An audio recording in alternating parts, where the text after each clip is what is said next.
Ray hates it when she calls Biz the baby. He's a dog, and he may be as bright as Mary likes to boast when they have company, but he still shits outside and licks where his balls used to be.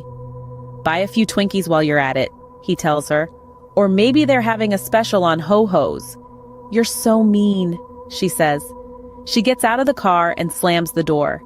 He's parked too close to the concrete cube of a building and she has to sidle until she's past the trunk of the car. And he knows she knows he's looking at her, seeing how she's now so big she has to sidle. He knows she thinks he parked close to the building on purpose, to make her sidle, and maybe he did. Well, Biz, old buddy, it's just you and me. Biz lies down on the back seat and closes his eyes. He may stand up on his back paws and shuffle around for a few seconds when Mary puts on a record and tells him to dance. And if she tells him, in a jolly voice, that he's a bad boy, he may go into the corner and sit facing the wall, but he still shits outside. He sits there and she doesn't come out. Ray opens the glove compartment. He paws through the rat's nest of papers, looking for some cigarettes he might have forgotten, but there aren't any.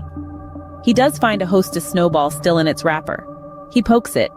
It's as stiff as a corpse. It's got to be 1,000 years old, maybe older.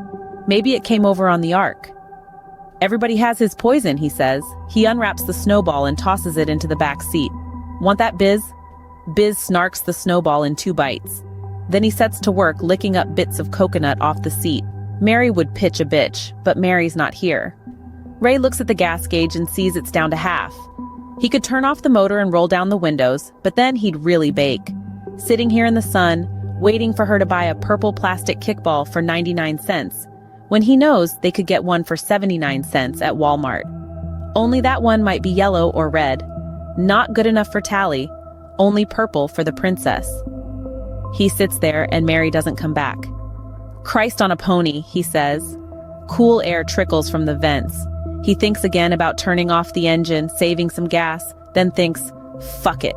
She won't weaken and bring him the smokes either. Not even the cheap off-brand. This, he knows. He had to make that remark about the Little Debbies. He sees a young woman in the rearview mirror. She's jogging toward the car. She's even heavier than Mary. Great big tits shuffle back and forth under her blue smock. Biz sees her coming and starts to bark. Ray cracks the window an inch or two. Are you with the blonde-haired woman who just came in? She your wife? She puffs the words. Her face shines with sweat. Yes, she wanted a ball for our niece.